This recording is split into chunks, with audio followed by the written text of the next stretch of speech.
There it is, man. Fucking, Hmm? we never give enough credit to Banff, man. He created that opening sequence with all the artwork from Nate. It's a cool thing, man. Very cool. Yeah. And we just take it for granted. One day, Banff man ain't going to be around no more. And me and you are going to be in the old age home. We're going to be like, who was that young boy with the faux hawk who would make the opening credits to our show? And Mark will be like, what show? Jennifer said to me today, she goes, is Mark younger than us? I was like, I believe so. I think I'm 54. How old are you, Mark? I'm 52. Yeah, so you are. You're a fucking pup. I will outlive everybody. That's true. Well, no, fucking Banff man's younger than us. I don't know. In this version, something tragic happened to him. There was you killed him off screen. There was an explosion at the bar, or he went off to get power converters, and he was never heard from again.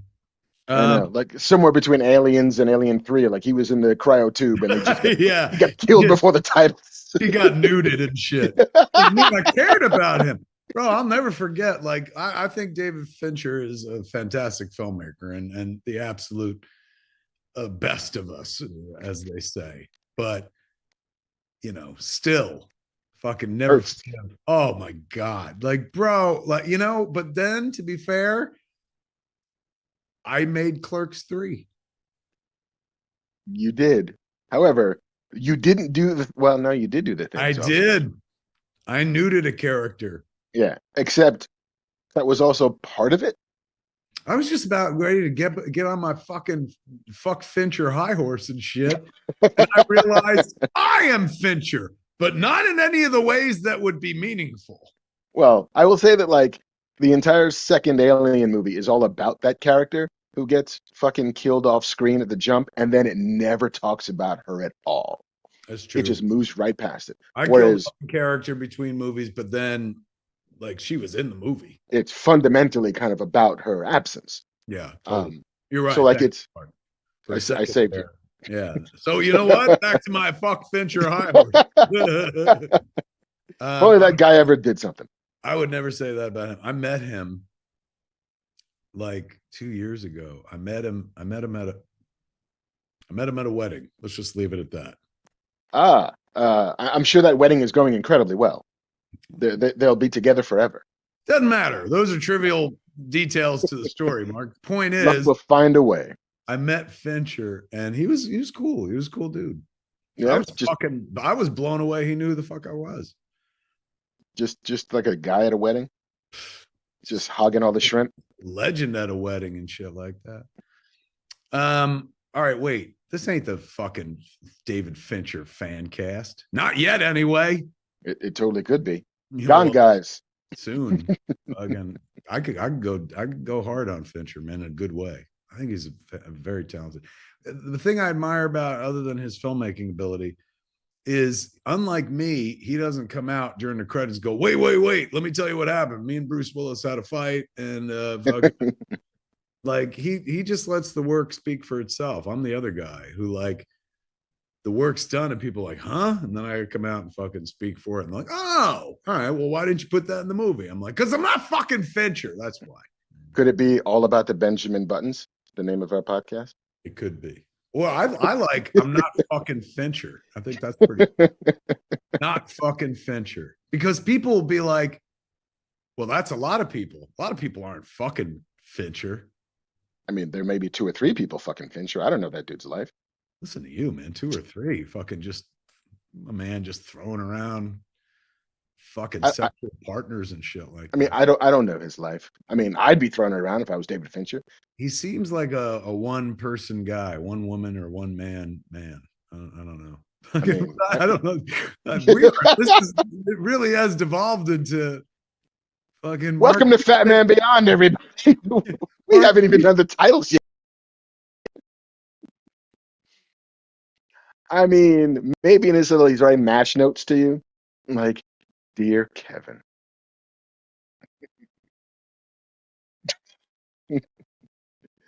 I'm David Fincher. Hey! Did you ever know that David Fincher looked like this? Let's do that intro 78 more times. Yes. We get how are you, dear sir? I'm hanging in there, man. It has been a weird, wonderful, stressful week and a half. For reasons we'll get into with our special guest for this That's right. episode. This is a big day in your life, big week It's a big week, baby. life. Making some shit. That's right. Mark's done with your asses. He's done fucking talking about Fincher and fucking Marvel movies and shit because he's on an adventure of his own, kids. And you can help. We'll You talk can about that. indeed, and I love that the beginning of our show is you talking about a movie that you've already made that you then premiered, and me talking about a movie that I want to make, and hopefully at some point we'll get to premiere. So damn true. Maybe we could do the East Coast premiere at a certain somebody's movie theater. I know a guy with a movie theater, man. I can hook that shit up.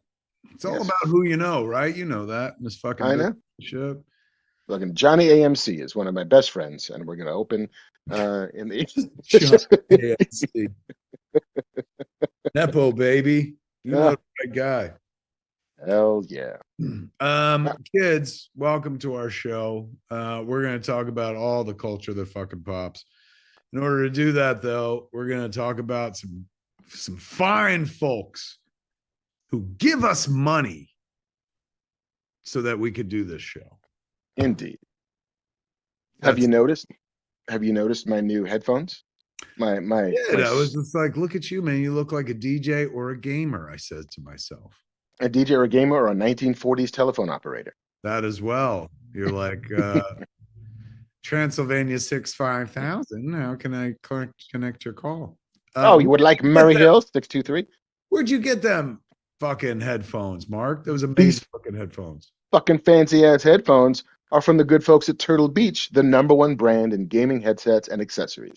Their new Gen 3 Stealth 600 headset, the one I'm wearing, picks up so much crystal clear sound it's basically cheating. I heard a fucking mosquito in the game the other day and started swatting at my screen. You'll hear every footstep, every reload, every enemy sneaking up on you, every dog in the corner that might be farting in your face.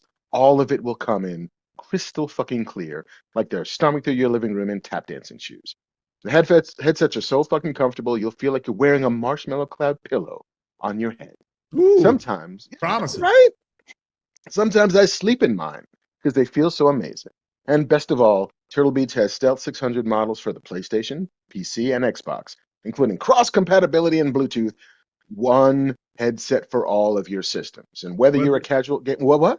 I was going to say, whether you're a casual gamer or haven't touched grass in weeks, kids, Turtle Beach has the right headset for you, man. For a limited time only, our listeners get 10% off their entire order when you use the code FATMAN, all one word, FATMAN, at turtlebeach.com. That's spelled exactly as you'd imagine. TURTLEBEACH.com. That's 10% off your order at turtlebeach.com with promo code FATMAN, kids. Let me tell you something. While not being a gamer myself, I'm very familiar with Jason Mewes. He lives in his headphones, man. So you've just given me a gift idea. Good point. Yeah, you know what? His birthday was in June. Next thing's Christmas, so he can wait. But yes, finally, we do a lot of cool ads on the show, but like, I feel young. This is like a young product, man. Like I feel like a streamer. Like I ought to be on Twitch just fucking playing some Mario and people watching me for 48 hours. Normally, you and me are doing like hemorrhoid ads and shit, but this is like finger on the pulse, man. To like Twitch, like you say words like that. Hey, man, you got headphones, kids? Are they better than these? I don't think so. These give you an edge, man. Did you get more wins with your old headphones? No. Were they comfortable? Could you wear them for a long time? Like, look at Mark. He hadn't taken them off yet. He said there's fucking clouds on his head. Battery lasts a long time on your last one? No. Nope. Well, Turtle Beach has you covered, man. Don't be a beach. Go for the beach.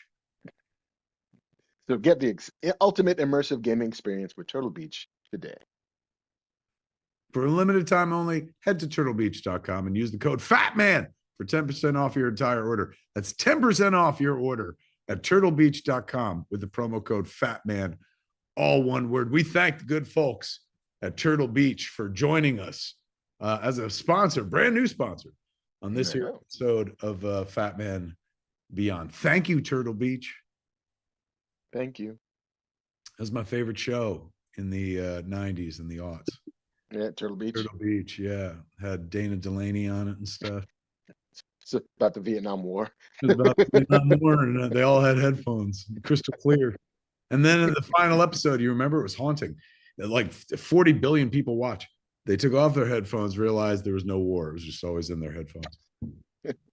Kilo, Echo, Foxtrot, Niner, incoming. Oh, wait, there's no war? That's convincing right there, man. Thank you. I had my hand on my headphones like there was incoming flak. I am home for a moment. Back on the road? Back on the road tomorrow, kids. I'm going to the good folks of New Hampshire are welcoming me to Portsmouth. I imagine it's Portsmouth, right? I mean, if you say it Portsmouth, it's sexier. Isn't it right? Like, fucking put it in my Portsmouth. Back that ship up right into my Portsmouth. Exactly. Portsmouth or Portsmouth is, remember that footage? Look at it. Fucking, I'm going to be at the music hall, man, tomorrow night, Friday night. Tickets at csmod.com. Remember that video of the whale that like breached the water and landed on a boat and just sank? Mm-hmm. Two dudes jumped off and they weren't even mad. They were like, we're in their backyard. It's fucking Portsmouth right there. That's Portsmouth. Ooh, you're a fine-looking woman. Why don't you back that ship up? They got smacked in the Portsmouth by a fucking whale who was just there for some krill or whatever the fuck. Then I am going to Vermont the next night. My first show is sold out in Burlington at Higher Ground. Second show, the night show, the late show, the sexy show, if you will. Tickets are left for that because nobody wants to do sexy with Kevin Smith ever. So tickets at csmod.com. And that's where I'm going this weekend. And then I'm going to see my sainted mother, Mark, who's in the hospital yet again. Oh, no. My mom's message to y'all is don't get old. I said, how do you do that? And she was like, you ain't going to like it, Tiger. I'm not going to pass that up. So I'm going to go see her. And, it's been a week. I was back East for the premiere, the world premiere of the 4:30 movie on Saturday, my brand new flick. How'd it go? It's in theaters everywhere, September 13th. It went very, very well. Like, what was it? 2 years ago, we bought the movie theater, Smodcastle Cinemas in Atlantic Highlands, New Jersey. My childhood theater that I grew up going to. When we got it, I was like, oh, there's a movie theater, man. I should write a movie based here because I got a free set now. Like, and so I started writing the movie. So that was 2 years ago. 1 year ago, we shot the movie at the movie theater at Smodcastle Cinemas last summer. And then 1 year after that, we premiered it at Smodcastle Cinemas last weekend. So come on, man. Like, that's beautiful. Perfect.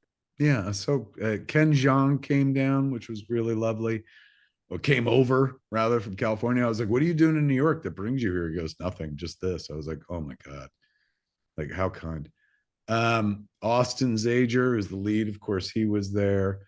Nick Cirillo, Reed Northwood, the three boys. Sienna, who was our female lead, she couldn't make it out. She was trapped in Hawaii, if you could call that fucking trapped. But it was lovely, man. Like, really nice. And we raised a bunch of money for the theater. We did it as a benefit for Smodcastle Cinemas, a 401c3 nonprofit organization. So we raised, like 25, 30 grand for the theater. That was kind of nice. But the movie played well. I hadn't seen it with anybody. Like, I'd seen it with audiences max, maybe 10, 15 people. So it's nice to have, we had a packed house, 230. And it was quite lovely, man. So Canada is next, Banff, man. Canada the Canadian premiere of the 4:30 movie happens September 8th. That's a Sunday, I guess, coming up, right? I think it's not this week, but the week after. So kids, if you're in Vancouver, Van Groovy, man, we're doing it at the Rio Theater. Tickets at csmod.com or at the Rio Theater. And then September 13th, it's just everywhere. Out in the world. Oh yeah. It's not like a big marketing budget. It's not like, oh man, you're gonna see a fucking huge push 2 weeks out. Watch TV commercials. I don't even know if people watch TV anymore. But it's nice that it's going to be, on screens. For the last few years, I've been touring movies, and the complaint has always been like, hey man, can't you just like fucking be normal and put it in a theater? Well, here you go. Now you have to go see it. Yeah, come see it. Sweet, man. It's been really sweet. And so I'm starting to do press. There's a bunch of press that I got a junket. I was supposed to do a junket on Monday, but I didn't wind up doing it. And then so that's going to be moved to next week. But I'm doing like Seth Meyers. I'm doing the Theo Von podcast. I'm doing Good Morning America. Just a bunch of press and stuff to push the flick. And this is my 16th movie. When are you going to stop? Have you, like Quentin, just fucking put up a target on the boards? Like, you know what? I'm only making X number and I'm done. When have you ever known me to be anything like Quentin? Quentin's a great filmmaker. So I'm the other guy. So if Quentin's like, I'm going to stop at 10, I'm the other guy who's just like, let me get to 37, please. Let me get to 37 movie. I will do all of the others. I'm at 16 now. The next movie, the Jay and Silent Bob Store Wars, would be 17. So 20 seems at least, within striking distance, unless like something happens, unless my fucking heart is like, fuck you, and comes. I just actually had a stress test, man. I went to. How you feel good? Yeah, my doctor is retiring. So Dr. Leidenheim, the guy that saved my life. So he's like, I want you in here for one more stress test. And he was at the end of it. I was like, so when you leave, I did great in my stress test. They took pictures of my heart, everything copacetic, like great. So he's like, man, it's unbelievable. He's like, it's been 6.5 years. You kept the weight off and stuff. Like, you're serious about staying alive. I was like, well, yeah, the alternatives seem bleak and shit. But I was like, so since you're retiring, like, who will be my cardiologist? Do you have a recommendation? And he said the magic words, Mark. He goes, you don't need a cardiologist anymore. Aww. Like, you never did. You always had the ability to heal your own heart by clicking your heels together 3 times. And I was like, are you serious? Because my insurance paid a lot of money for this shit. So he did. He was like, you don't need a car. He goes, you can just have a internist now, and then when you're sick or something happens, then they'll send you to a specialist, but you don't need to be going to a cardiologist anymore. No, now you just need a proctologist. He did say that. He's like, stop worrying about your heart. Start worrying about your asshole. I was like, we're going in the long way. Yeah, truly. Right through your fucking throat. Do it. Yeah, you got to go get your fucking colonoscopy. I haven't had it. I thought it was at age like 55, and somebody goes, no, it's 45. And I was like, oh, I'm 9 years off at this point. So yes. So I'm hopefully I'll be around for another year or two or a few more years and get to 20 movies even. But I never had that thing like Quentin's got, where it's like, oh, I'm just going to do it and stop. I don't even think I could do that. Like, I think Quentin's fucking rich, man. Like, so I don't think I could pull that off. Like, I'll be working till the day I die. I'm not like, don't get me wrong. Like, they overpay me to do whatever it is I do, but I don't have like a stockpile of cash. Like, I live pretty much hand to mouth. That's why you always see me. That's why it's not because I'm like, boy, I like being in the public eye. It's like, I got to work. So, why am I fucking talking about my finances all of a sudden? I don't know how you made that left turn from I don't need a cardiologist anymore to I was like, I don't need a cardiologist, but I need a job. Does anybody out there have a job? I don't know if you've heard about our business, but we're in a bad fucking way. Like, I'd like to own my masters, Mr. Gordy. Can I own my masters? No. Well, if you have bills to pay, we should pay some bills then. Yeah, so one more ad. Another ad. Kids are like, wait, when's the show going to start? Fucking started. But good thing is people are still interested in the show enough that we get not one ad, but two ads, folks. In the second ad of the day of the show, they're folks that we've worked with now a couple times, and they've been super sweet to work with, man. It's the good folks at Lumen, man. What is Lumen, you ask? And if you've been watching the show for a few months now, you know. Lumen is the world's first handheld metabolic coach. It's a device that measures your metabolism through your breath, man. You blow into it. And on the app, it lets you know if you're burning fat or carbs. It gives you tailored guidance to improve your nutrition, workouts, sleep, and even stress management, man. How does it work? All you have to do is breathe into your Lumen first thing in the morning. That's it. And you're going to know what's going on with your metabolism, whether you're burning mostly fats or carbs. Then Lumen gives you a personalized nutrition plan for that day based on your measurements. Science, kids, will fucking help you get healthy, man. The science of Lumen. You can also breathe into it before and after workouts and meals so you know exactly what's going on in your body in real time. And Lumen will give you tips to keep you on the top of your health game, man. I mean, your metabolism is your body's engine, right? It's how your body turns the food you eat into fuel that keeps you going. Hey, your metabolism is your body's engine. Tell me that my metabolism is my body's engine. You don't know. You don't know me. I say who, I say when, I say who. He's right, though, kids. Your metabolism is your body's engine. It's how your body turns the food you eat into the fuel that keeps you going. That's all food is, man. It's not meant to be like made love to. It's meant to be consumed like energy, and you move the fuck on. Do something. I mean, no kinks, though. If you want to make love to it, that's your own business. By all means, hey, man, I believe in freedom, kids. So does Lumen. The freedom to use your device to find out what's going on with your silly ass metabolism. And it all comes down to the metabolism, kids. You fucking crack that code, you'd be healthy. You look like Jennifer Aniston or Adam Sandler, who've been in a few movies together. That seems like a wildly different picture of health, but okay. Whatevs. Maybe maybe you've got a higher standard than others. They're going to help you look your best, feel your best, man. Because Lumen gives you recommendations to improve your metabolic health, man. It could also track your cycle as well as the onset of menopause, which is something I worry about every damn day now that I'm 54. And it adjusts your recommendations to keep your metabolism healthy through hormonal shifts so you can keep up your energy and stave off them cravings, man. So if you want to take the next step in improving your health, go to lumen.me, lumen.me/fatman, all one word. You're going to get 15% off your Lumen, man. That is LUMENDOTME/fatman for 15% off your purchase, man. Thank you to the good folks at Lumen for sponsoring this episode. Lumen, they're going to tell you what's going on inside your body. Blow yourself better with Lumen. Oh my God, that's a great line right there. Just trying our best. Right. All right, kids, we're done with the ads. We're done selling you things. Now we're just going to give you the straight poop, man. Yes. And also ask you for more money. That's later on. Straight poop in poop culture, kids. That's what we're here to talk about today. What news, my friend? Whither the news?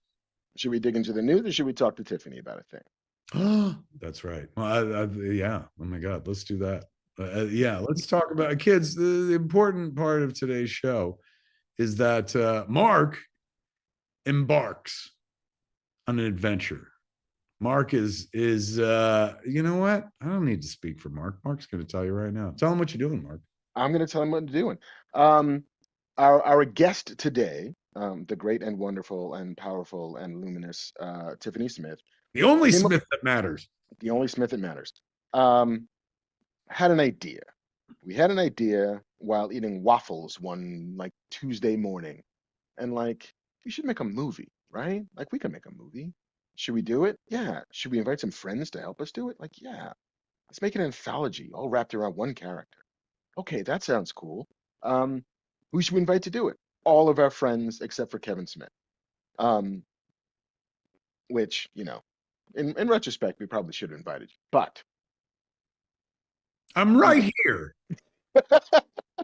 I've been in the business 30 years. I could be a useful asset.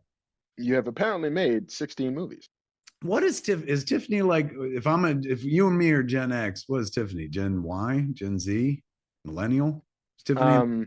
I think she's a post millennial I think you fucking threw me over for a post millennial is what you did. I mean, I had to get that young money. It's true. It's what you were like, look, I've been trying to hold money for years now. Those beyond bucks aren't happening, man. That's true, man. Yeah. All right, let's bring Tiffany on. Tiffany can talk as well. Ladies and gentlemen, the only Smith that matters, Tiffany Smith. Oh, hey. Folks, if you've been following pop culture for the last decade or whatever, you've seen Tiffany smeared across it. In hosting gigs, in popping up and stuff. I was fucking watching a Guardians movie, and all of a sudden I saw her and shit. She's everywhere, man, including in our Masters of the Universe show. And Andra, she's got her own fucking action figure, for heaven's sakes. Thanks to you. No, thanks to you. I remember like one of the most impressive things I ever saw in my life was I went to see what was the Star Wars movie that everybody's like, fuck you. You got to be more specific. Last Jedi. The Rian Johnson one? Yeah. Yeah, it was Last Jedi. That was with Mary Poppins Leia.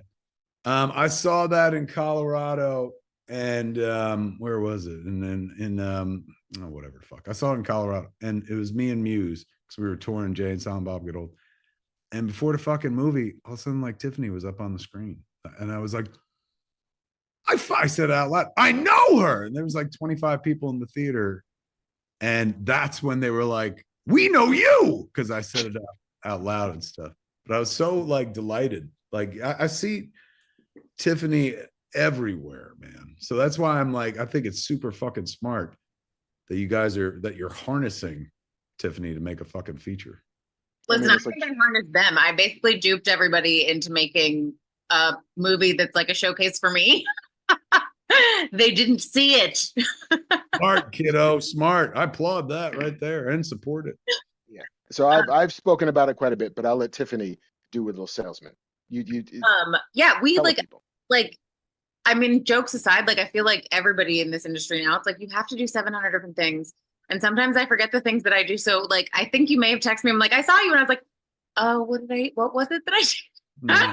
I was like, basically it was my fake Nicole Kidman commercial for AMC, but I didn't get paid anywhere near what she got paid. But yeah, I feel like you have to do so much stuff. And so it's just kind of like, one of my goals always is to work with people that I love doing the shit that I love. And that happens to be genre stuff. And I've gotten to host in that space for a really long time, but the exact right opportunities are still coming, but haven't shown up exactly in the acting space that I wanted. And Mark and I were talking, and it was based off of working together on Splinter and having such a good time. And I think that's because I stayed at dance parties every day. Yeah, like it was Tiffany said, I'll do it, but you have to promise me that we'll have dance parties on set. And I was like, I don't know what the hell that looks like, but okay, whatever it'll take to get Tiffany to be in the movie. And then suddenly it became like every time we moved the camera, every time it was like, all right, cut, print, we're moving the set, we're moving the lights. I would just press play on my iPod and have a little wired Bluetooth speaker. And I would just start spinning shit. And then Tiffany would dance, and then I would dance, and then the crew started dancing. And my first AD was like, why are we dancing? Like, we got to make our days. And we made all of our days anyway, and everybody was dancing. And so now it's just a thing that I'm going to do from now till forever, which is, why are we not dancing more? Yeah. Yeah. So yeah, we did that. And like, it's so cheesy, but I try and dance to a song every morning, like just to get my vibe up and my energy up and stuff. And yes, I already told Mark, I was like, do we have a playlist started for Deepest Darkest yet? But it's been like jokes aside, yes, I'm very excited that I get to kind of be the through line for this anthology, but like, I just feel super lucky that I'm getting to do it with all these awesome people that I've been friends with for a long time that like super believe in me too, because that was the other thing I told Mark. I did a play in the Fringe Festival that Jay Holtham wrote. It's such awesome, super grounded sci-fi genre. But the first night, Mark and Derek, who is one of the other writer directors in Deepest Darkest, came to the play, and I remember being like, well, this is my audition for Deepest Darkest. If I fall on my face tonight, they're gonna be like, so we'd love for you to produce, but maybe and it did not go that way. So we're here now, and I'm super excited. Yeah. So, like, Deepest Darkest is an 8-chapter anthology revolving around the idea of secrets. It is Tiffany playing a woman named Tara who suffered a tragic cranial injury and as a result cannot form new memories. She sort of lives 10 minutes at a time. And every 10 minutes, she kind of forgets what she learned in the last 10 minutes, which makes her the perfect mother confessor to listen to whatever deepest, darkest secret you might have. And then by her listening, it helps to exorcise the demons, but because she forgets, you get to keep the security that you want. And I like that. yeah, and so every sort of chapter is a new person coming in to tell a secret.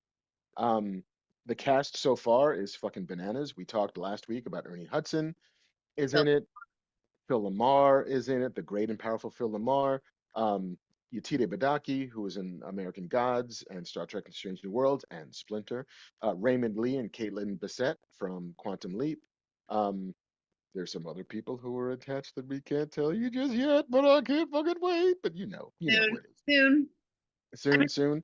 The really cool thing about it too, and like I think because we're nerds, that like there's that feeling of it's always fun when it connects to something else a little bit. And so this idea originally came up because we were talking about Splinter, and I was like, well, we shot me dying in it, but it didn't make the short. So I was like, what if it's her? And that was kind of where it was like, there's a plane crash, maybe she has some injury. So it's like there's a little bit of connective tissue there, which I think is super cool. And like, it's just been awesome getting to see the people who are excited and want to show up for the project for all of us as well. Because I think it's, like the longer you work in the industry, the more friends you make, the more fans that you make, the more people who want to support you and see you succeed, which is awesome. So everyone just showing up for this has been so cool already. I'm blown away. Obviously, we still need a lot more money, but we're there. We're getting started. We're getting started. So the Kickstarter is live on Kickstarter at search for Deepest Darkest, search for my name, search for Tiffany's name. You'll find the project. We're looking for $250,000, which is a big lift, and I know it is. And we need that to cover physical production, to literally get the film in the can.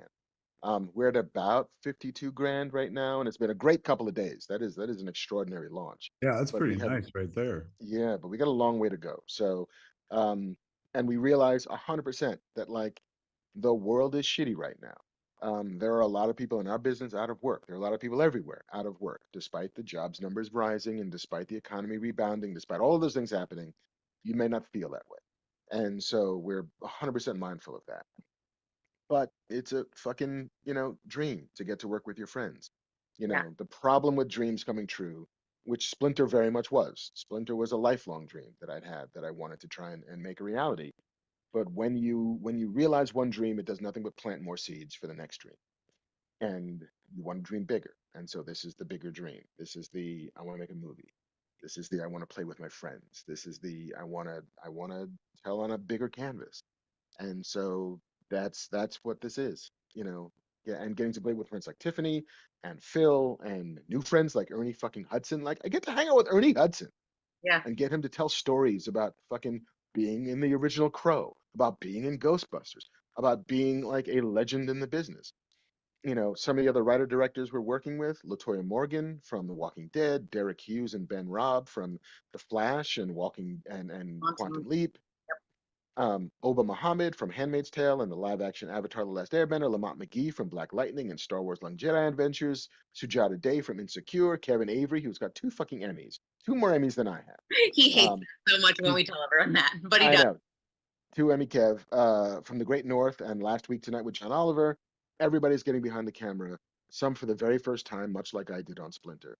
And so we're just sort of wrapping our arms around, A, our friends, B, filmmakers of color, C, neophyte directors, and kind of giving everybody a chance to shine.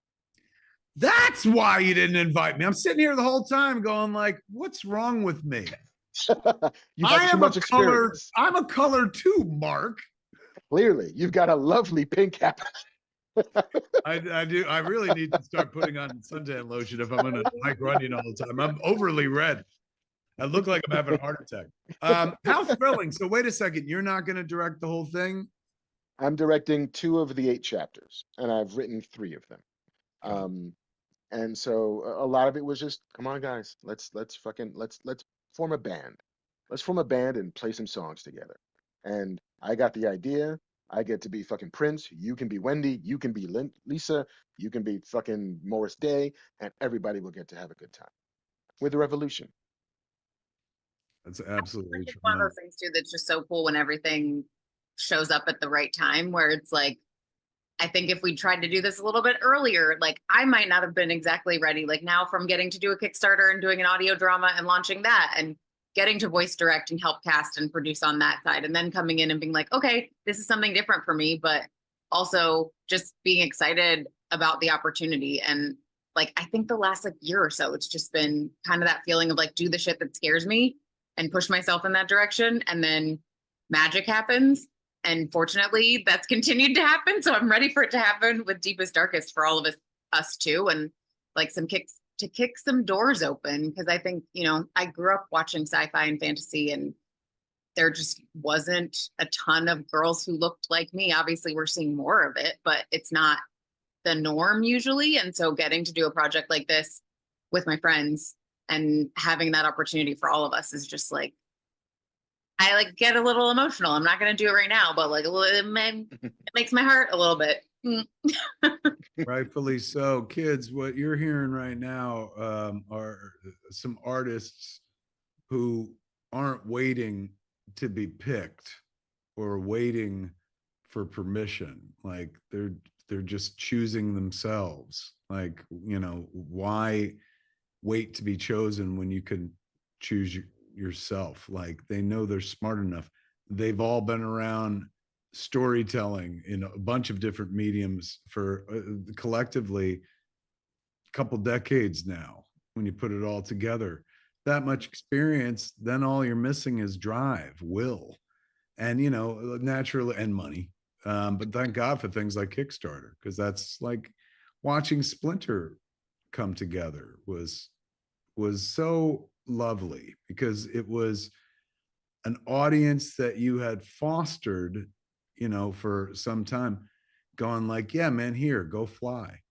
So you both have fostered large audiences over a long period of time, where you've got fans, people who love what you do individually, and are rooting for you.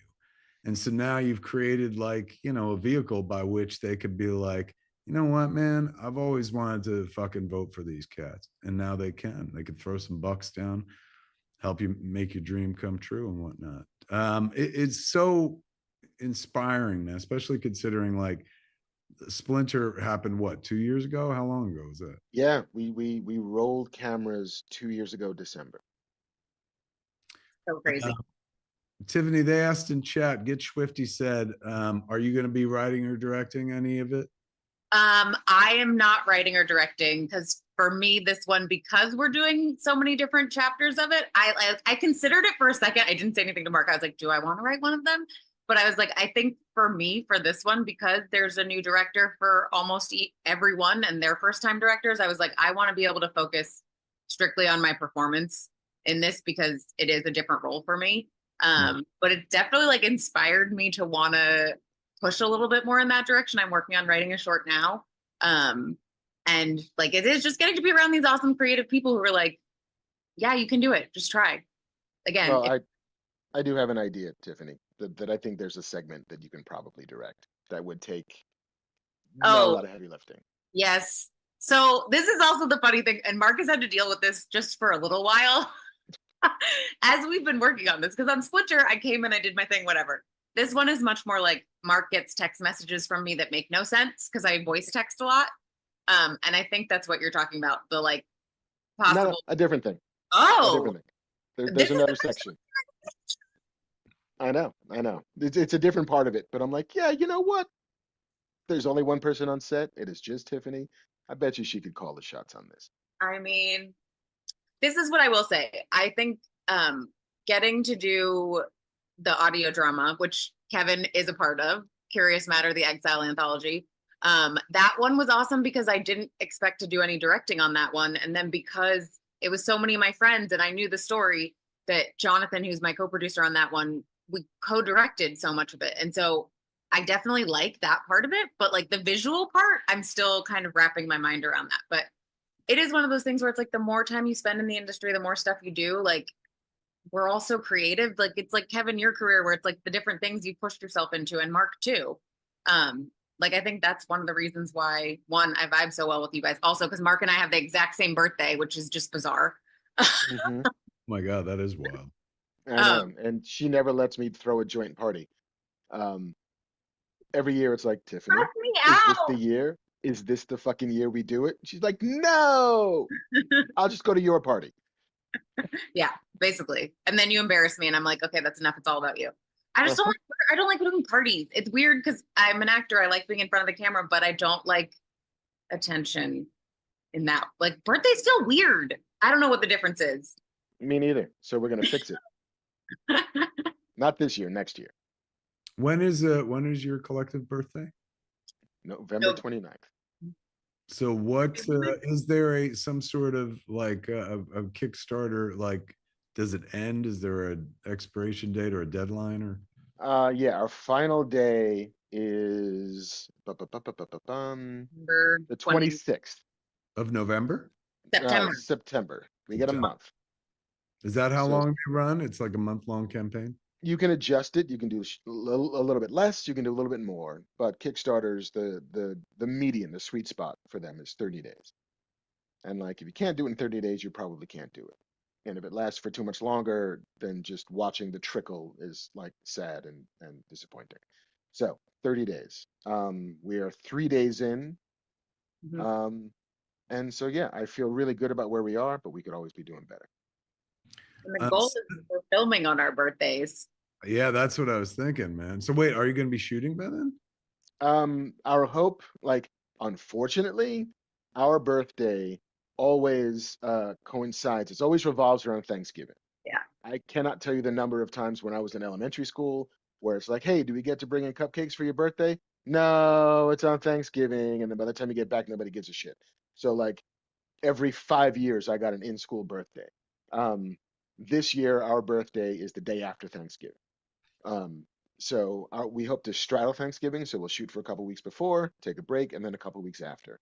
And so maybe the Monday after Thanksgiving, we will have cupcakes. Yeah. The Shadow Facts in chat says, are you all talking to Meghan Markle? Tiffany, you played Meghan Markle, didn't you? I did play Meghan Markle in a movie called Becoming Royal on Lifetime. It's so weird because like I'll go through periods where no one says I look like her, and then all of a sudden it happens a lot. And I'm like, I don't know if it's an energy or like something going on with me that puts out the like Meghan vibe. But it's like the last couple of weeks, it's been like people coming up to me on the street and being like, you know who you, and I always thought it was like when they were doing more stuff, people would see it, but I'm like, maybe it's just a vibe I put out. What is the like feedback or penetration on a Lifetime movie? Like when you go to the like fucking grocery store, somebody like, oh my God, I fucking saw you on Lifetime. Like So many times it goes from, you look, does anyone ever tell you? And then I'm like, waiting for it. It's like Meghan Markle, they'll say it. And I'm like, yeah. And they're like, oh my God. I'm like, yeah, I played her in there's 3 movies though. So there's a different Harry and Meghan in all 3 of the movies. So I think there's like a moment of like, and I'm like, yeah, I actually played her in a movie. And they're like, oh my God, I saw it. Which one? The one with the wedding? And I'm like, yeah, the one with the wedding.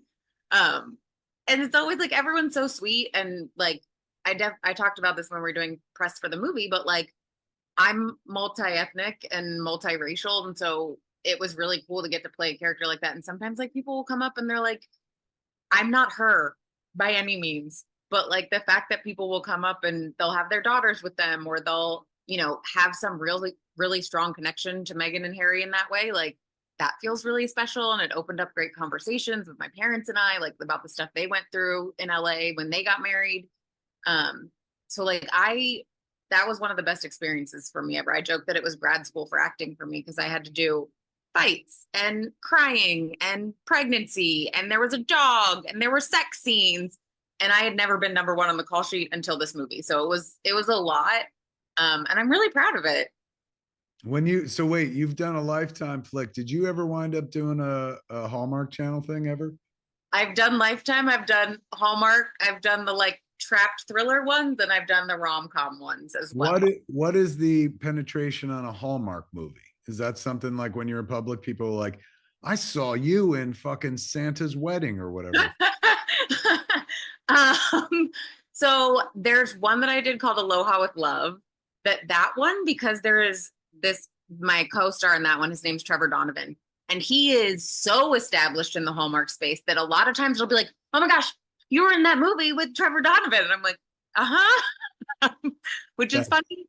I guarantee you, if I introduced you to my mom, she'd be like, because she fucking lives on that Hallmark Channel, man.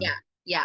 And the thriller ones, it's crazy because it's like so many people's guilty pleasure where they don't tell anybody, and they're like, oh my God, I saw you in that Trapped in a Cabin one. And I'm like,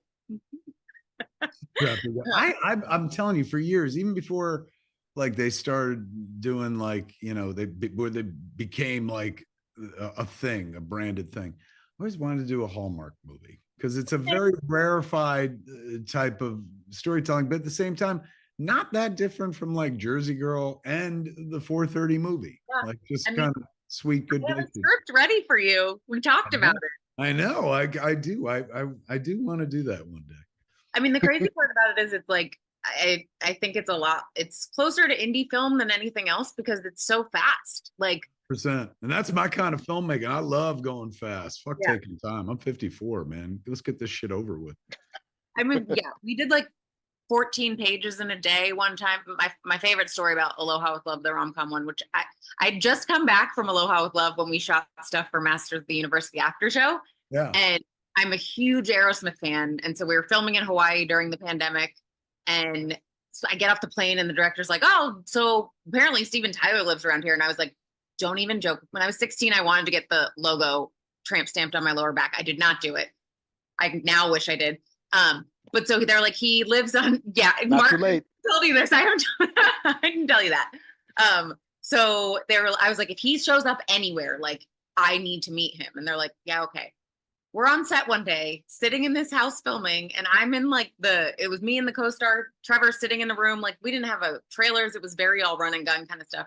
So we're hanging out there, and the costumer comes in and is like, hey, do you guys want to meet Steven Tyler? And I looked up and I was like, huh?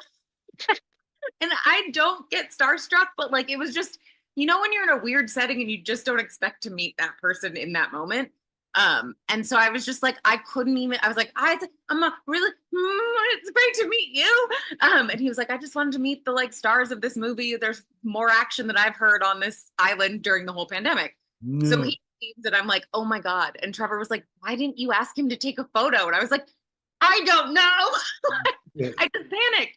So he's like, do you want me to ask him? And I was like, mm-hmm. So Trevor runs out, gets him. And then he comes back. We go to the like back of the house where everybody on the crew and everyone was hanging out. And then it's like, then I was fine. I talked to him about riding motorcycles because I'd gotten my license.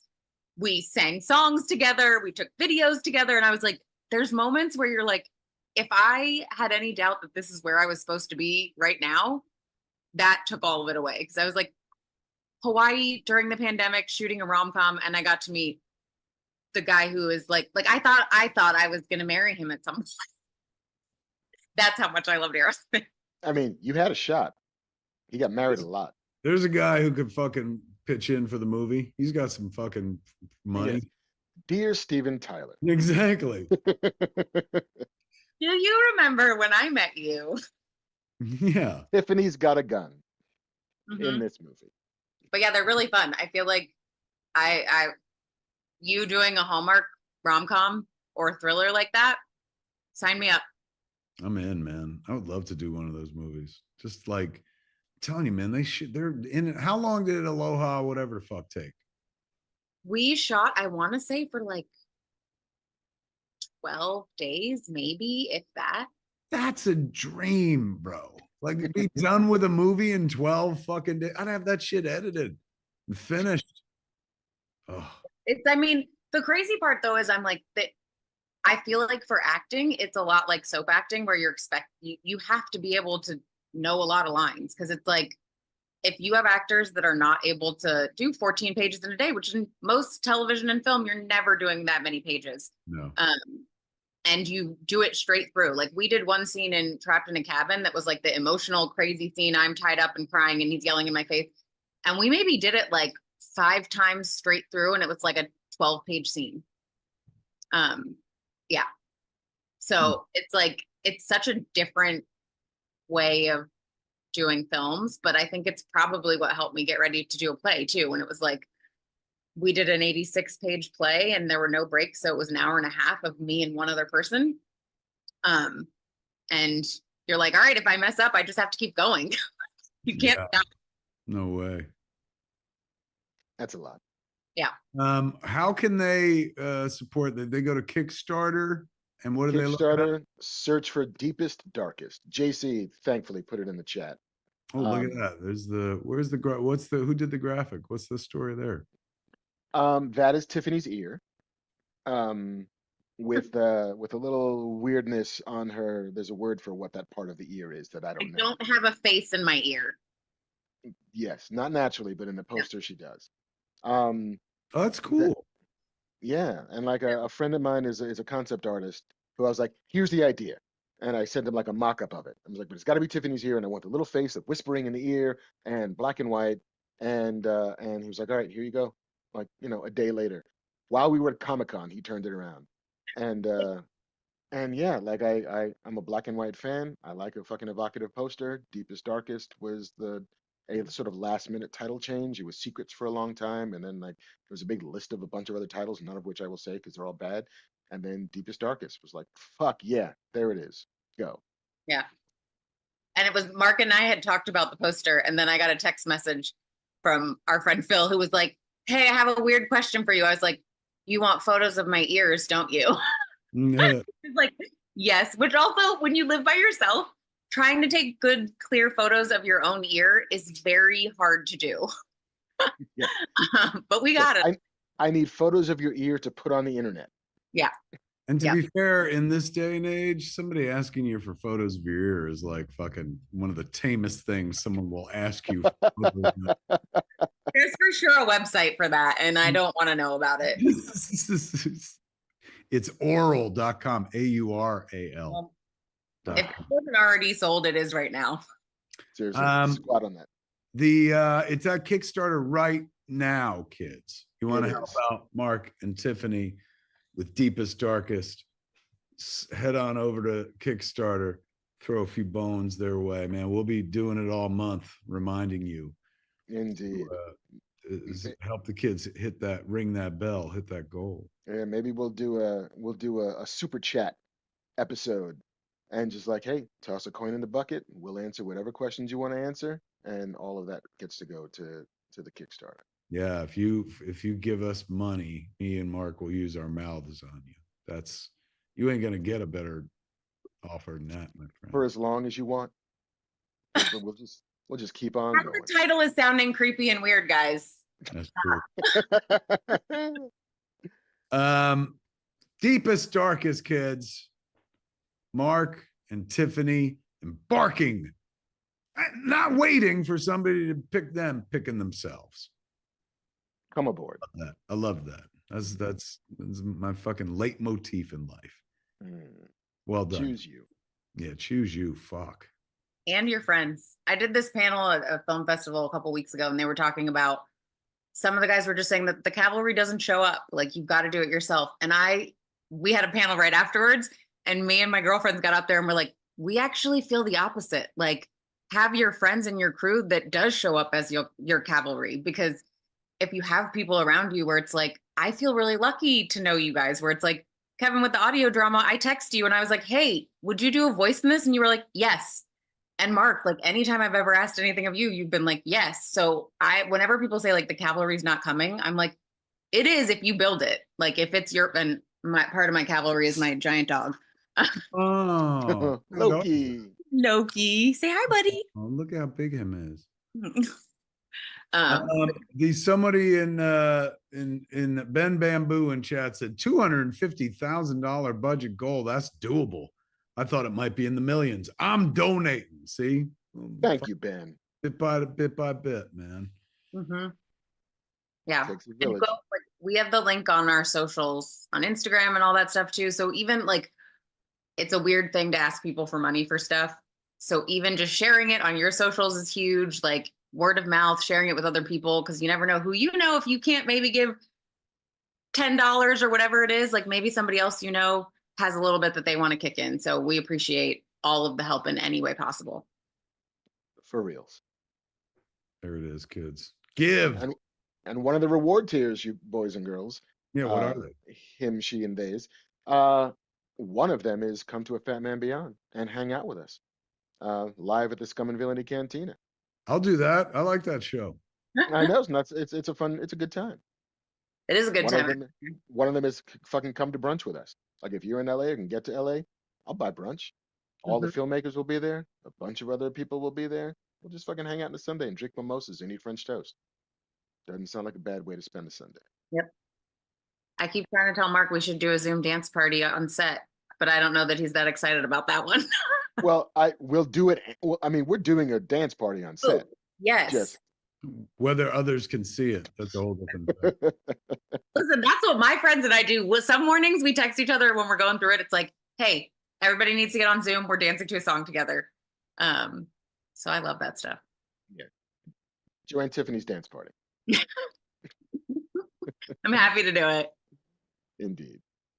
Yes, but anything you can give, anything you can share. And we'll have more news coming every week. We'll have a big ass news drop. We got a very cool thing happening on Tuesday next week. We got another big fucking shiny announcement the Tuesday after. This is a good one, guys. It's gonna be fun.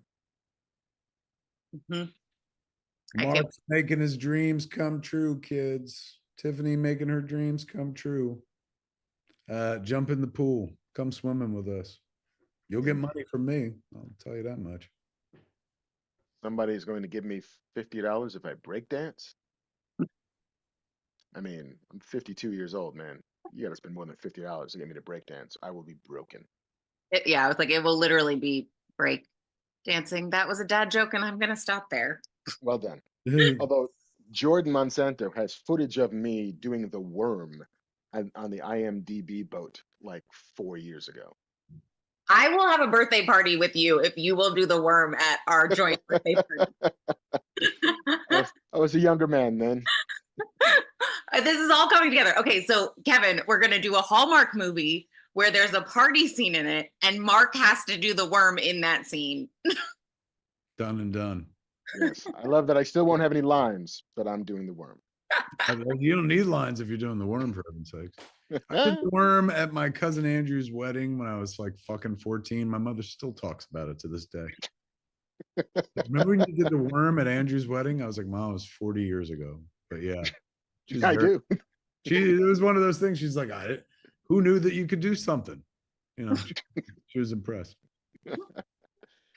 All right, kids. There is. Are there any more details that you could share, or that's now send them to the tithing piece? Indeed, go toss a coin to your Witcher. Yep. It is, kids. Indeed. Fucking A, man. I love that. I always wanted to kickstart something, but it just feels like that. Like Kickstarter's made for situations like this, where there's money probably available to y'all, but just not from like one fucking central place and stuff like that. Yeah. So I'm glad you guys are doing it, man. You had a very great test run with Splinter. I'm happy to see you going like, all right, now we know what we're doing. Let's head into this. Let's get after it. Yeah.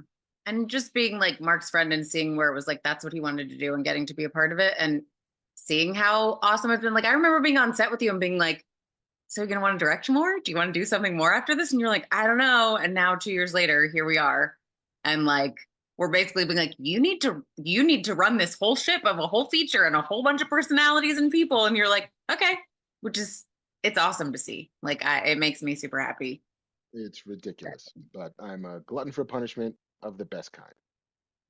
Did you like Mark's Caped Crusader episode with Gentleman Ghost? Throw him a few bucks for his fucking picture. Did you like fucking Andra and Masters of the Universe, Revolution? Throw Tiffany a few shekels, man, so they can make this fucking movie. Give us your money, please. Please.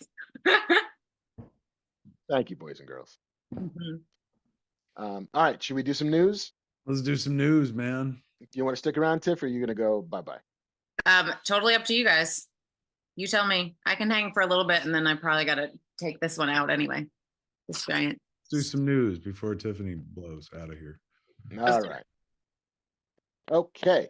Hey, have you been jonesing for more Marvel robots in your life? You know who's coming back to be a Marvel robot again? James Spader is returning to the MCU as Ultron. Oh, he is a Marvel robot. I was sitting there going, "What is this? A kid show that I was unaware of? Like that fucking Batman show where the cars and the helicopters talk to each other?" Yeah, this is a good idea. Bringing back fucking Ultron. He's gonna be in Vision Quest, right? He is indeed. I'm not entirely sure what they're calling this show. I think they're Vision Quest. referring to it as Vision Quest. I'm not sure if that's the real name. Either way, it is all about Paul Bettany returning as Vision, probably like the super ghostly white Vision, who is trying to discover who he is and reconnect with his humanity. Spader is back as fucking Ultron in ways we don't really understand because he did die at the end of fucking Age of Ultron. But he's a robot. Yeah. Artificial intelligence. He's just a program. He can come back. I like that. I think that's a really good call. I'm kind of here for it. Yeah. Terry Matalas, who ran Star Trek Picard for 2 of the 3 seasons, including the best season, which was season 3, Mhm. is running Vision Quest, quote unquote Vision Quest. They're apparently going to be shooting in the UK in early 2025. And man, like, here for it. Like, I love Paul Bettany as Vision. I love James Spader as Ultron. Fucking Elizabeth Terry's Olsen's going to come back as Wanda, they said. I mean, 100%. It feels as if if you're gonna do Vision, then you kind of have to at some point bring Wanda back. I mean, WandaVision was so good.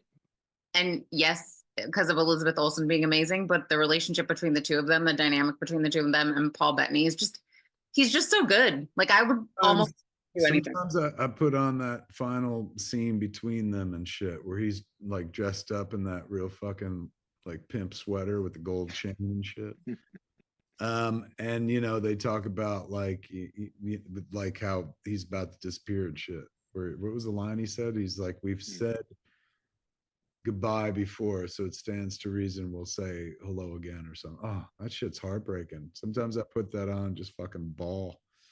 I do appreciate the memes that spilled out of that scene where he is in his like pimp daddy sweater. It's like, what is drip if not swag persevering? True. I'm all for it, man. This is, you know, I know at some point people were like, they're doing too many shows, Marvel, but this show I'm there for. Like, I loved WandaVision. I love Paul Bettany as Vision. You know, think about it. We've watched this dude grow from a fucking voice in Iron Man to like now he's getting his own series, Vision. That's awesome. The Paul Bettany glow up continues. It does. What else we got? I have a question for you. I watched the end of Endgame, as I want to do, because it's on fucking cable all the time. Amazing. I usually watch it on planes. Usually like an hour left to land, and I'm like, you know what? This always delivers and shit. And I found myself wondering, both admiring the restraint and also wondering what's taking so long for us to get like Cold War era Steve Rogers. Because at the end of Endgame, like he's in the 40s, like with fucking Peggy Carter. We know that Peggy has her adventures forming S.H.I.E.L.D. and all that shit, but like Steve Rogers is alive clearly from 1940 until 2012 or whenever the hell the end of Endgame takes place. So like, when are we going to see that shit? When are we going to see, you know, taking on Russians? When are we going to see him on the Berlin Wall? When are we going to see him hunting communists? Like, when are we going to see him? Sounds like if you're ever going to see that, sounds like it's going to be animated because he shows no interest in returning, does he? I mean, he showed up for Deadpool Wolverine. I know, but that was like hysterical. Like It was. And also like, you know, like for him, I'm sure he was like, come on, that's the only way he was coming back.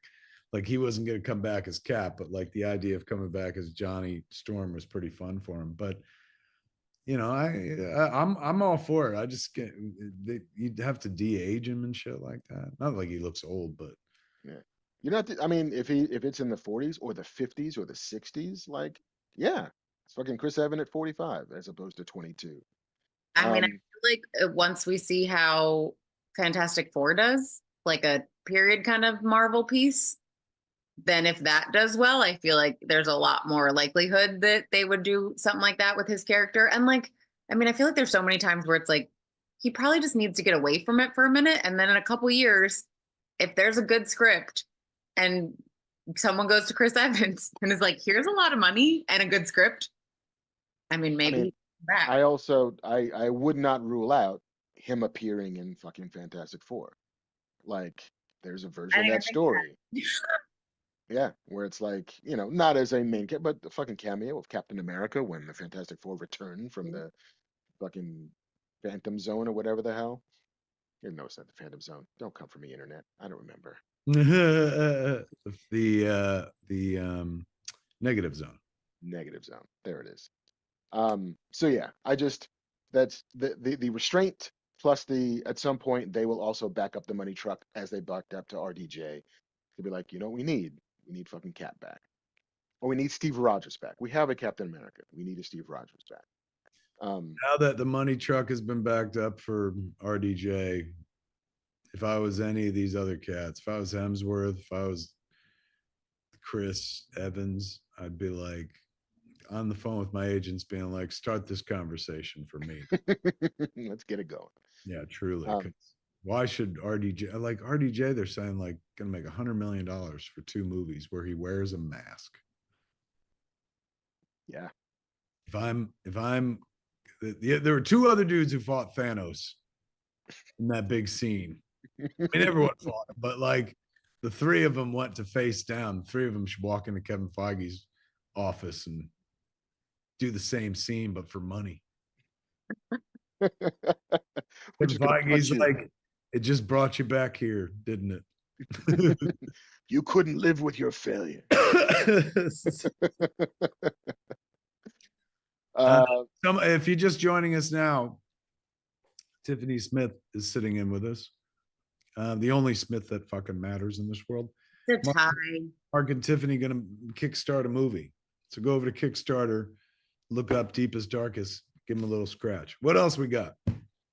We got that Ryan Reynolds went on the internet, as he's wont to do, to reveal that at the end of spoilers for Deadpool v Wolverine, at the end of that movie, there's a giant fucking superhero showdown, including a bunch of characters who we are I know, sacrifice themselves to allow Logan and Deadpool to return to whatever prime universe they need to go to. But of all of the superheroes involved in that fight, Gambit survived that superhero showdown. And so like Channing Tatum as Gambit lives, and it seems as if fucking Channing Tatum is down to clown as Gambit for as long as Marvel would have it. I'll watch. I'm not even a big Gambit dude, but like his portrayal was so fucking charming.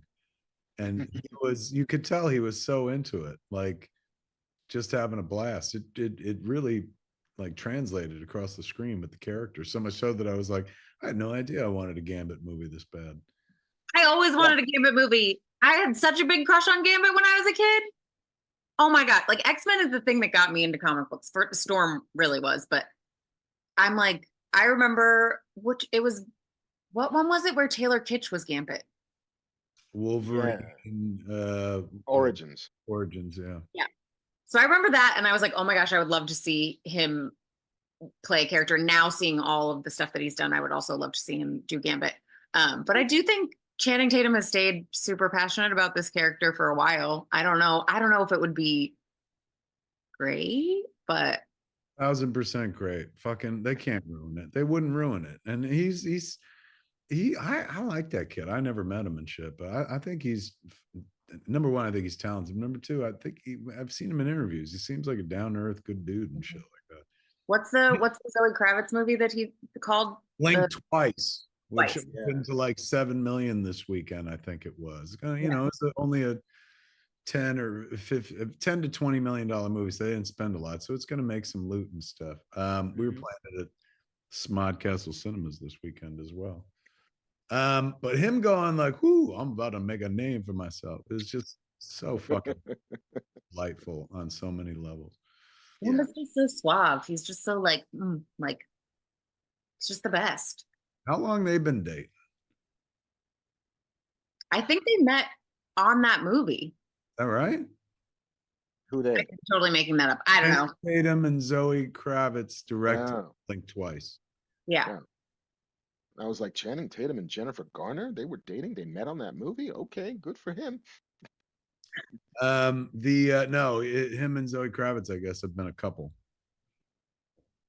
I don't know when they started dating, but I do know I watched some interview and it was just really, I always think it's so interesting when you see people who are together talking about each other and how they work and stuff. And he was just so, is effusive the right word? When people are just like, he was just so supportive of her and like was saying that like, this is not the last time she's going to direct and how talented she is. And it was just really cool when you see somebody that like the movie's coming out and it's getting good buzz around it. And then people just being able to really talk up each other. Like that's her cavalry too there.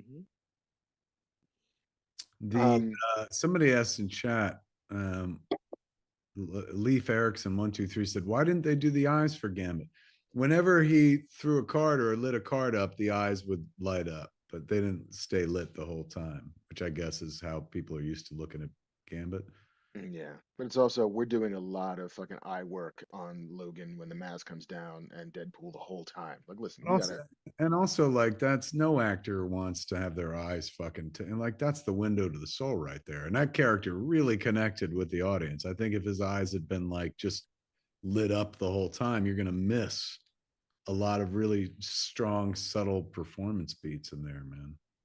So that would be my guess. Like, but and to just have him light up whenever the card's lit up. I didn't bump into that at all. But that shot of him fucking like fucking put that shot could win an Oscar. It's just so fucking fun and magical and comic booky and like, you know, it's like I ain't shitting on Gambit. He's wonderful, but what a ridiculous like.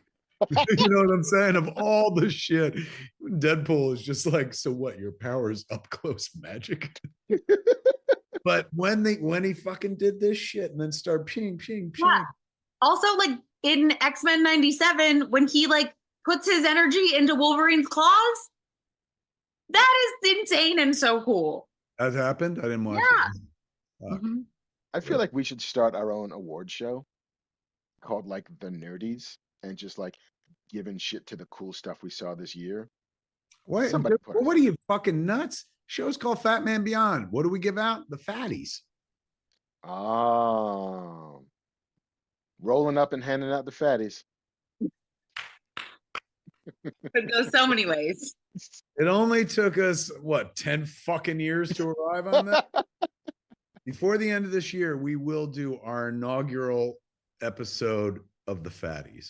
That's something we can do live from Smodcastle, man. Totally. We'll make little trophies and like mail them to the people who won. It'll be like the fucking Razzies, except for good things. Yeah, exactly. It's like the opposite of the Razzies and shit. Like categories that you know they'll never give you at a real award ceremony, but we're not a real awards.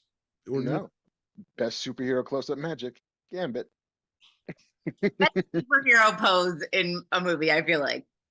There's a lot of folks in chat. Well, maybe one. Jordan Peters in chat is like, Kevin hasn't seen X-Men 97. WTF? I did not. I was the X-Men cartoon was not my poison when I was younger. I was off making movies when it started happening. I was a big fan, of course, of Batman the Animated Series, as are we all. Jason Mewes was the X-Men cartoon guy. Very familiar with every episode. I was familiar with some of it, but that was not my religion. So I understand that X-Men 97 is getting like nothing but fucking praise, man. I ain't seen a single person be like, fuck this cartoon.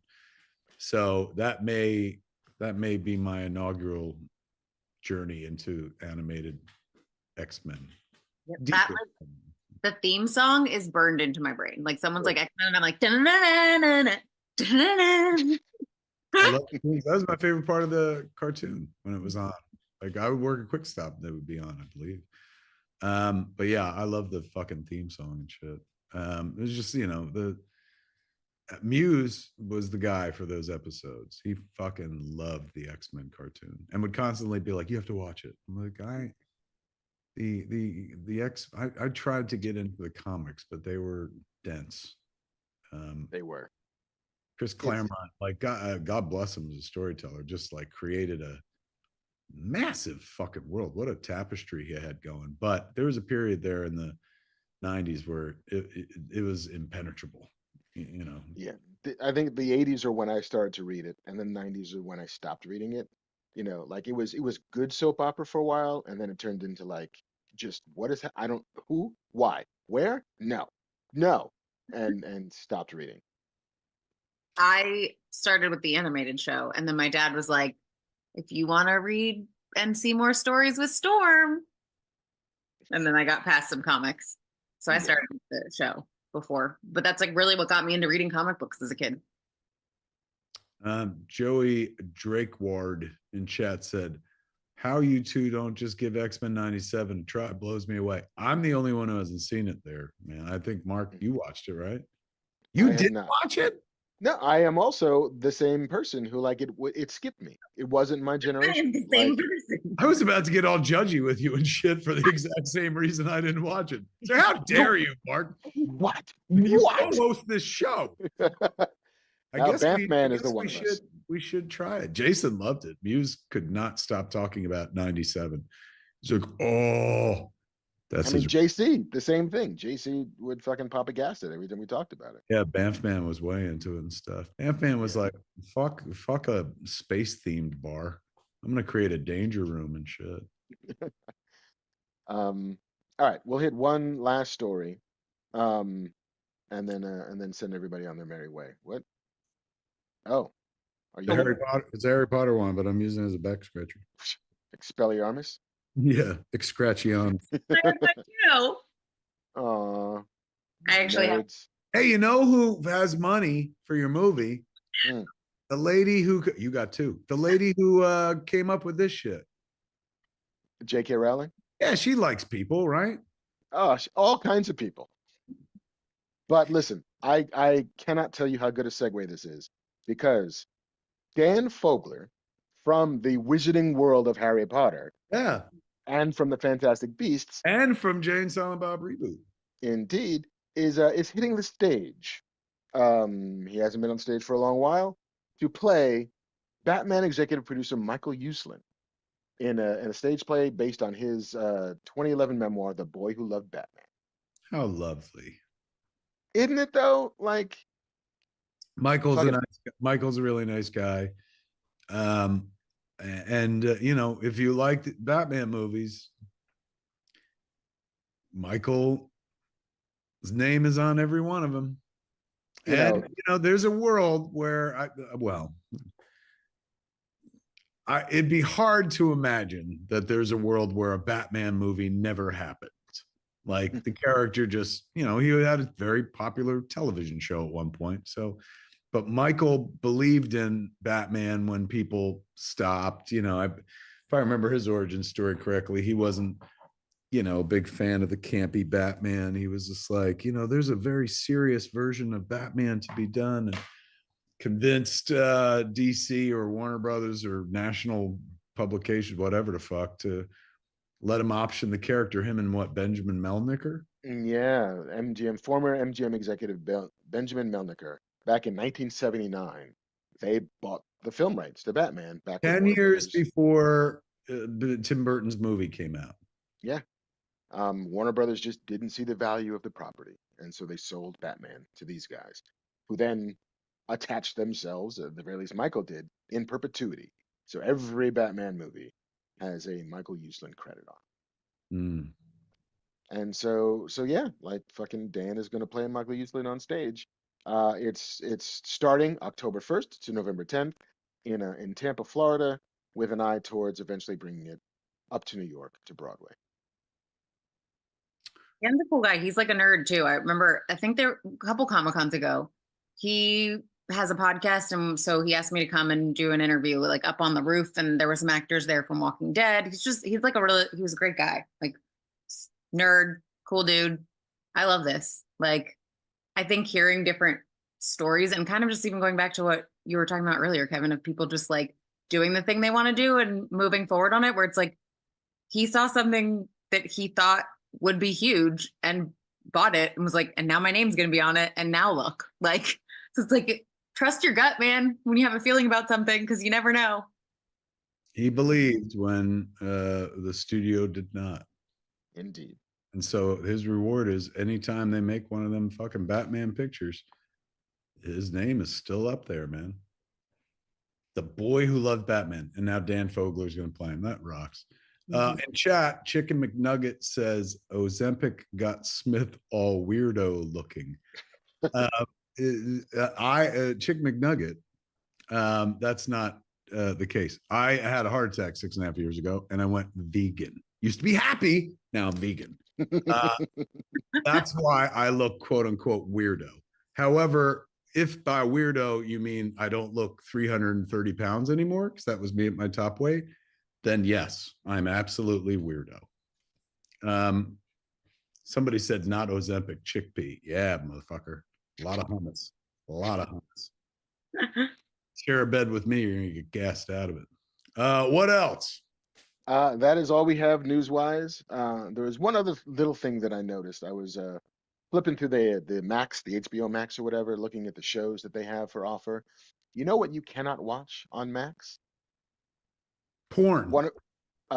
Yes, but also their Emmy-winning show that they spent millions and billions and millions of dollars making, Westworld, is not streaming on Max. You gotta watch. I think it's Roku, right? Yeah. Like yeah. I think they burned off the last few episodes on Roku or something.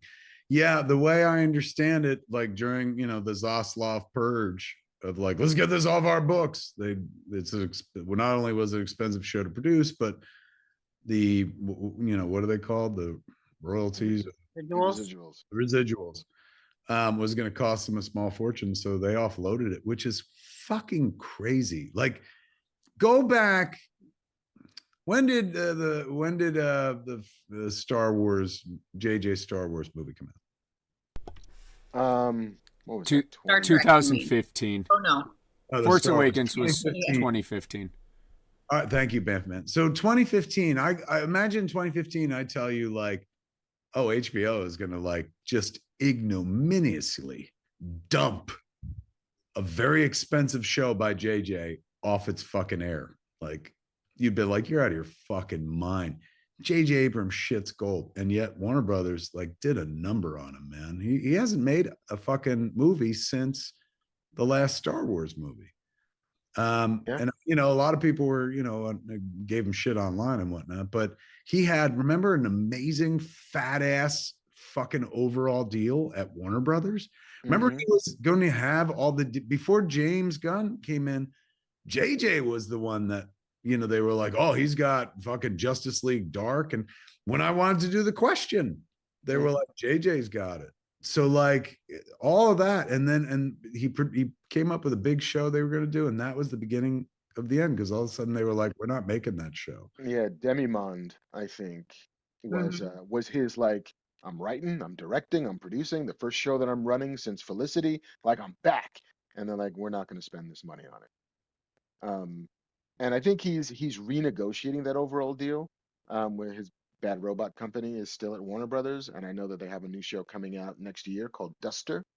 And also, to be fair, he is a co-producer on the show that you've written on. On Batman Caped Crusader. Right. Like I think that he is still part of the sort of Matt Reeves connection, probably as a holdover from the Bad Robot DC connection. Is that the only thing that has come out of his Warner Brothers tenure with his name on it? It'll be yeah, Cape Crusader and then Duster next year, which is a Josh Holloway sort of action crime thing. Show run by Latoya Morgan, who's directing an episode of Deep. I literally was sitting here, I was like, that's announced, right? I can't, like that she, and not that she's directing one of ours, but that she's on that show and what role. I was like, yeah, good. Yeah. There's a clip. JJ will be back. They like, I think they just did, when was it? It was like what's coming for HBO like in the future, and they did those like the montage of all the stuff coming up, and there's a clip of Duster in there. Yeah. I just started. Sorry, go. I was just gonna say that JJ's not done because he's still fucking JJ Abrams, who's just a house of ideas and just ready to uncork them. And HBO's not done. Duster's coming. But yeah. It's been a minute. They're asking in chat, is Bad Robot still attached to Mission Impossible? I think. I think they still have the logo up front. The logo is at the top of it, but that, like, kids, you know, movie credits and logo cards and shit like that, that's like not, that shit's not sacrosanct. It's not like you can only do that if you're paid a lot of money. Like, I guarantee you at this point, if they're giving Bad Robot anything for Mission Impossible, because JJ didn't kick off that franchise. Nope. Came in for number 3 with Bad Robot. So I know those movies are fucking huge and stuff, and I'm not poo-pooing this number, but maybe Bad Robot walks away with 75 for 100 or 100K just to put their name on a $200 million Mission Impossible. And I wouldn't be surprised too if they were like, you guys don't really have much to do with it anymore, so how about you just keep the honorific up there? I don't think, even though they may still have a name on it, I don't think Bad Robot could live off of. Probably not, because it's not, again, characters created by, like none of that stuff gets to. And this is all like just a way of, because I love JJ. This ain't like pounce on JJ Day. This is just me going, that's how fucking disruptive David Zaslav was at Warner Brothers. There is at Warner Brothers, like fucking one of the most prolific storytellers of our time. Like, whether you like JJ stuff or not, you have to admit, between fucking Lost and Super 8 and Star Trek and Star Wars and fucking Fringe, you could not fucking avoid this man. Yeah. Castle Rock. He set up Castle Rock. He was on that too. His name was on everything, bro. And then he goes to Warner Brothers, and David Zaslav just really like took the wind out of his sails, man. It's crazy, but he'll be back. It's not like he's done. Fucking no. You watch. Just you wait. Just you wait. Henry Higgins. Just you wait. What else we got? I think that's it, and I think we're going to bid adieu. Alias. Smith. Somebody, Keith in chat said, "Don't forget Alias." True. Shan't forget Alias. Max Flay said in chat, JJ ruined Star Wars and Star Trek. Give that man $1 billion. I mean, look, whether your opinion of his work on Star Trek and Star Wars is like, he didn't do it the way I would have liked to, you have to set aside those movies made lots of money. That's why they kept going to them, kids. So like, even if you don't like it, which, we saw a lot of people don't, like, somebody did, like, they don't rehire those people just because they're nice. They're like, they made us, I mean, they went back to JJ after Last Jedi because they were like, let's get the guy who made the first, the one that made $2 billion instead. Also, I'm like, I just started rewatching Lost, and that pilot, holy moly, man! Like, JJ directed the first 2 episodes, or just the first? Yeah, I mean, I think the first is a 2-hour pilot, so I think he just directed all of it. It is one of the best pilots ever. It's so good. It's like, it blew my mind rewatching it and being like, wow, like, it's rare to get pilots or shows like that now. So yeah, I mean, I think it's like the Doug, industry when people shift. Doug Unfunny in chat said Cloverfield. I forgot about that. He had the Cloverfield fucking movies. Yeah, the first one directed by Matt Reeves. Ishai said in the chat said JJ is a hack. Well, I mean, if this really honestly, this isn't a conversation about the quality of his work because that's all subjective and shit. But like, whether you're fond of his output or not, you gotta cop to the fact that the dude was a one-man fucking pop culture phenomenon. Like his name was all over everything that was relevant for a good fucking 10-15 year stretch. Like, so whether you think he's a hack or not is kind of like, that's subjective. But this guy was the guy, and it just seems like, you know, this Warner Brothers thing really like kind of did it. Or maybe he's just like, you know what, man, I worked, you know what, I should just text him. I know the guy. But maybe he's like, I've been working for fucking 20 years straight. Like, he's like, fucking, I just took a moment to like kick back. He's like, you know what? I'm going to live off my daughter. His fucking daughter's huge now. Gracie. Songwriter, right? Yeah. Like this fucking kid. She was in, talented fucking kid. She was in, she went to school with Harley and they were in the Crucible together. The other day I was making fun of the kid because, you know, I would make fun of her, but in a nice way. She made this real like fucking like, you know, I'm gonna put up a boundary type decision where I was like so like happy for her. I was like, oh kiddo, you can do a thing that I cannot. I have no boundaries and I say yes to everybody. I'm a people pleaser and codependent and it's fucking horrible and stuff. I'm so delighted that as my, you know, offspring within one generation, it improved enough where you could like put up a boundary and like say no to a thing. Now I forget why I was bringing this fucking up. Gracie. So I was making fun of her because I was like, it's just like when you played John Proctor in the Crucible, because she went to an all-girls school. She played John Proctor in the Crucible. And her fucking performance was like, it just like whenever I make fun of her, it was good, but she was so fucking intense and shit. She's like, give me back my name, woman. And she's like, that's not even in the fucking play. He don't even say that. And I was like, isn't it about he wants his name and people are getting killed left and right and drowned as witches? But he's like, my name is what's important, woman, and shit. She's like, you don't remember the show at all.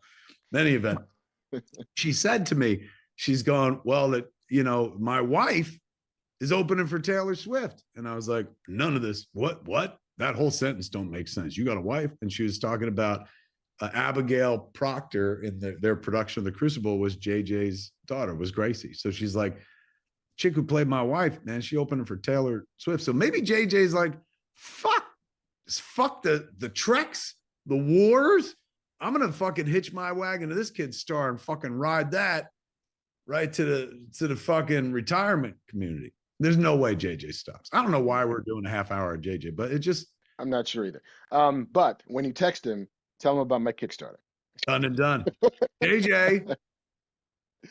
There's this book I read at some point. It's called Big Magic, and they talk about how back in the day people would say like genius visited someone who wrote an amazing book or did a play or whatever it was, and so it took the pressure off to have to do it over and over and over and over and over again to have these like genius projects come out. And I always think about that because I'm like, it's such an interesting thing where it's like when someone does one thing great, everyone expects every single project they do after that to be exactly the same. And it's like, how do you challenge yourself? How do you push yourself if every single time it's expected to be that perfect? And I think thinking about it as like genius is a thing that travels around, like sometimes it's with you, sometimes it's not, kind of takes a little bit of that pressure off to feel like you have to crush it 1,000% every single time. It's also relative too, right? Like one person's genius is somebody else's like fucking trash or whatever the fuck. So that's nice that it's subjective, because then you can have something that the whole world hates that fucking some people, you know, when Tusk came out, a bunch of people were like, fucking dumb. And then like the art school kids started embracing it. And I was like, right on. But you know, there's still a bunch of people who are like, you're fucking dumb. And that was the worst thing you ever did. But then there are a bunch of people who are like, bro, that took balls. That's genius. That's art. You did a fucking thing. Who's right? Who's wrong? It's all fucking scenery until I drop dead. That's it. Used to be important where I was like, I must make people like me and what I do. And now I'm just like, I can't. They're either gonna like it or they're fucking not. I've been going through a bit of an existential crisis for the last few fucking weeks, trying to figure out like what the future looks like and shit as our business continues to act in weird ways and whatnot. And then I remembered like I'm happiest when I just fucking do what I want to do, like march to the beat of my own drum. And you know, that's never been in sync with the mainstream. So I don't know why I would think later in life that would change, where suddenly I'd have mainstream ideas. I don't. So I should just kind of lean into that. You know what made me happy this week? I wrote 2 comic books for Dark Horse for my Quick Steps thing, like for volume 3. And just like, you know, how many people are ever going to see it? I don't know, like tops 100,000 people, like over a fucking lifetime and shit. But I don't know, I was having such a good time doing it. I was doing it not because I was like, oh, the penetration on this. And I might, yes, audience, I know I've said penetration like 9 times tonight, and I don't know why. I'm sorry. It's not. Because you're thinking about deepest, darkest, okay? Really, yes. It's not. It just, I don't know. I'm not trying to be dirty, but yeah, I lost my fucking track. Penetration took my head out of the game. It always does. Yeah. We need to go because JC's got to go. And yeah, JC's got a thing, kids. So we got to fucking get the fuck out of here, man. So listen, the important news is that Mark and Tiffany are going to make a movie. With your help. You can help them. Yeah, they need your help. Hey, guess what? You're going to make a movie. You didn't know it until you watched this show. Yeah. Fuck yeah. Oh, somebody, Cursed Cat Film said Jurassic World 4 synopsis just dropped. The title is Jurassic Park Rebirth. Rebirth. You know, I mean, like whatever, but like, keep on parking. I'm all for it. This is this is the one with Scarlett and Mahershala. Oh, is that right? That's who's in the cast? Yeah. He's like, listen, I can't keep doing Blade, not making a Blade, so I'm gonna go and hunt some dinosaurs. I wonder what happens in this movie. Dinosaurs are there. They run away from them, and I'm gonna love it. I guess, man. I guess. And you know what? Like, fucking, I am being facetious, but like, somebody in the audience is like, great. I wonder what happens in the next Kevin Smith movie. I bet you fucking Jay and Silent Bob show up. You're right. I'm as predictable as a Jurassic Park movie. But you know what's not predictable? Mark and Tiffany's movie, man. Deepest, darkest. Go to Kickstarter right now. Throw a few bones their way, man. Help these kids make some damn art. Indeed. Come on board. We wouldn't have a show without Banff Man. Banff Man, thank you for putting us on the air. Banff Man's got to go do some other stuff right now. There he is. And of course, we thank our very special guest, Meghan Markle herself. Royalty has royalty finally. My parents always said I'm royalty, so she's not Meghan Markle, but she does play her on TV.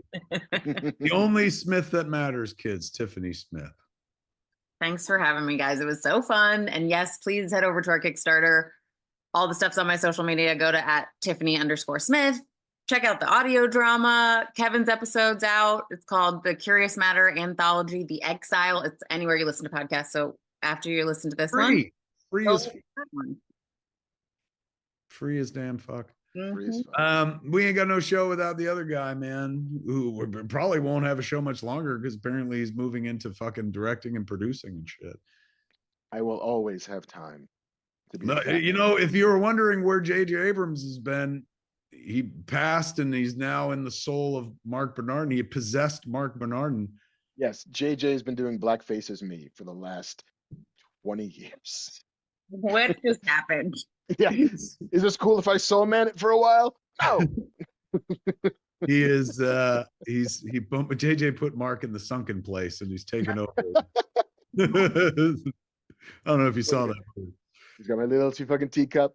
Just Marc Bernardin, ladies and gentlemen. Thank you, Kevin. My co-host and a creative man who's about to direct more.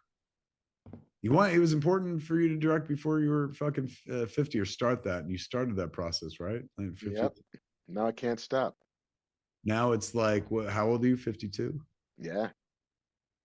So 50. I feel good. I feel like, what was it? Like Ridley Scott's first movie, was it like 50 something years old? And yeah, he was in advertising for a very long time. It didn't move over until. Oh my God, I made my movie way younger than Ridley Scott. 100%.